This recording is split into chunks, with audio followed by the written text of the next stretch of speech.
안녕하십니까. 도튜브의 이도건입니다.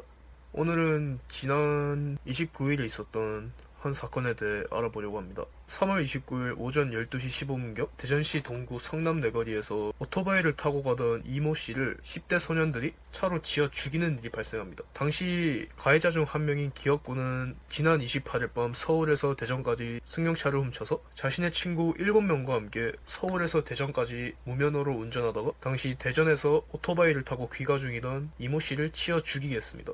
자신의 친구들 7명과 함께 약 160km 거리를 운전해서 갔다는 소리죠.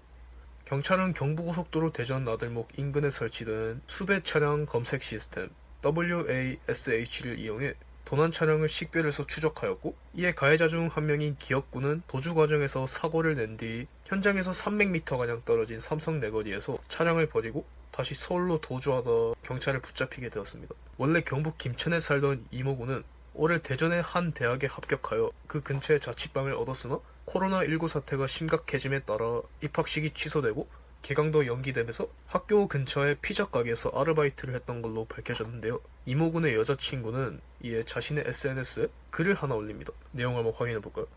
3월 29일 새벽 12시가 조금 넘은 시간에 제 남자친구는 별이 되었습니다. 대학교 간다고 설레하던 모습이 엊그제인데 입학은커녕 꿈에 그리던 학교에도 가보지 못하고 너무 억울하게 사고를 당했습니다.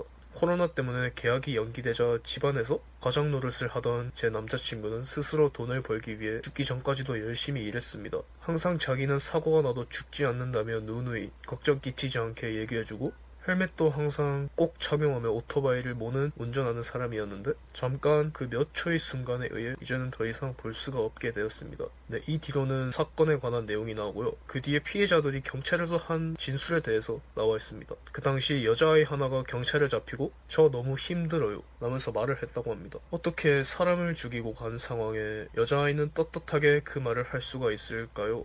라고 글을 남겼습니다. 이모군의 여자친구는 여러분들도 한 번씩은 보셨을 텐데요. 렌트카를 훔쳐 사망사고를 낸 10대 엄중 처벌해주세요 라는 제목으로 청와대 국민청원을 올립니다. 이는 2020년 4월 7일 오후 10시 35분 기준으로 88만 9,534명의 동의를 얻었습니다. 경찰은 기억군에 대해 특정범죄 가중처벌법 혐의로 긴급 동행영장을 발급받아 형사 미성년자 보호시설에 유치하고 정확한 사고 경위 등을 조사하였고, 또 동행한 7명을 상대로 차량을 훔친 경위 등을 조사하였는데요. 경찰 관계자는 기억군 등 2명은 서울에서, 나머지 6명은 사고 현장 인근에서 검거했다. 운전한 기억군 등 8명 대부분이 만 14살 미만 촉법 소년이어서 형사 책임을 물을 수 없다 라고 전했습니다.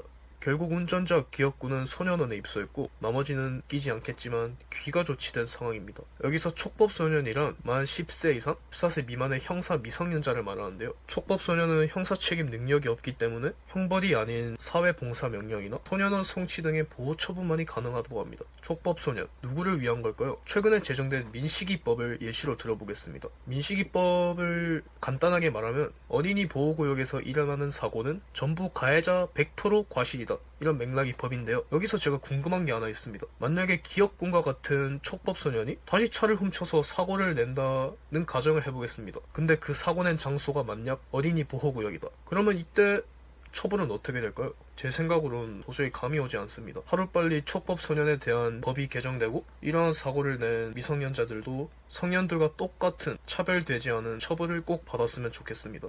이상 도튜브의 이도건이었습니다. 재밌게 보셨다면 구독, 알림 설정 꼭 해주시기 부탁드리겠습니다.